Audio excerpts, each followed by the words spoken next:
Une foule qui fait bloc pour dénoncer les violences raciales.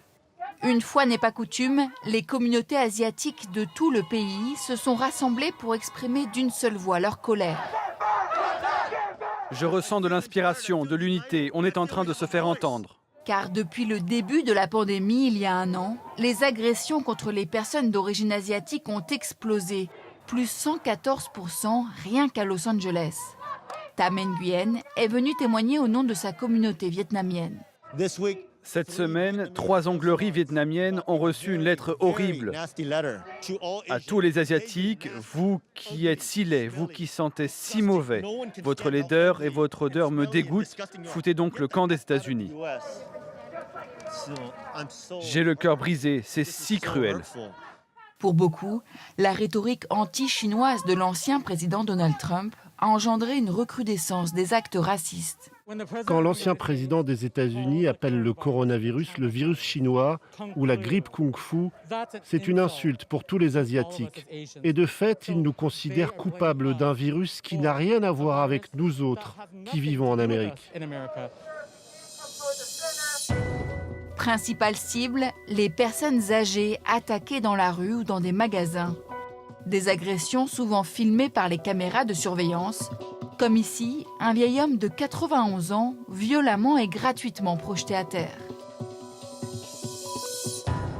Dans un parc du comté d'Orange, nous retrouvons Tam et sa mère Kien, 76 ans. C'est ici que cette Vietnamienne américaine s'est fait agresser verbalement par des promeneurs. Un jour, j'étais en train de me promener lorsque des personnes qui marchaient vers moi ont lancé « Il faut rester loin d'elle, elle a le virus ». Puis ils m'ont crié dessus « Rentre chez toi ». C'est blessant, mais surtout j'ai un peu peur, car je suis âgée et je me promène seule. Que puis-je faire ? Face au sentiment d'indifférence des autorités, la jeune génération a décidé de prendre les choses en main.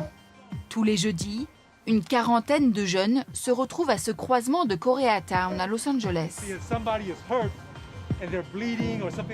Pour protéger les plus vulnérables, ils ont mis en place un système de patrouille citoyenne. Ce sont des bombes au poivre. Vous le pulvérisez sur le visage de ceux qui vous attaquent. Ce n'est pas nocif, mais ça les fait fuir. Nous sommes ici suite à la flambée de violences anti-asiatiques. Nous devons nous défendre et protéger notre communauté. Ces volontaires quadrillent le quartier et se répartissent en groupes de 5 personnes. Qui s'occupe d'appeler les pompiers?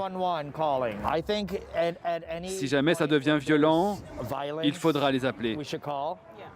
Dans la rue, ils distribuent des brochures et expliquent aux habitants comment porter plainte en cas d'agression.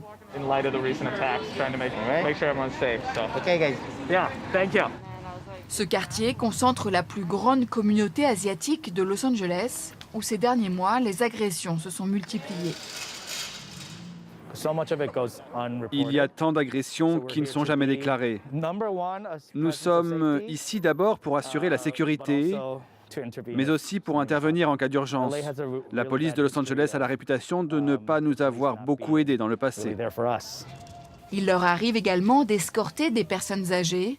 Certaines ont peur de sortir seules.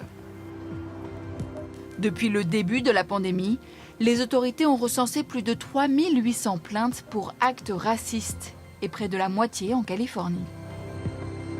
Ces discriminations sont ancrées dans l'histoire des minorités asiatiques aux États-Unis. Peut-être que certains Américains sont surpris par la flambée de cette violence anti-asiatique. Mais pour nous, Asiatiques américains, cela fait longtemps que nous subissons cette violence, dès l'arrivée des premiers immigrés dans ce pays. Pas très loin d'ici se trouve le quartier Downtown LA. En 1871, 19 hommes et jeunes garçons ont été assassinés par une foule de plusieurs centaines de personnes. Cet incident, ce massacre, n'était pas un cas isolé.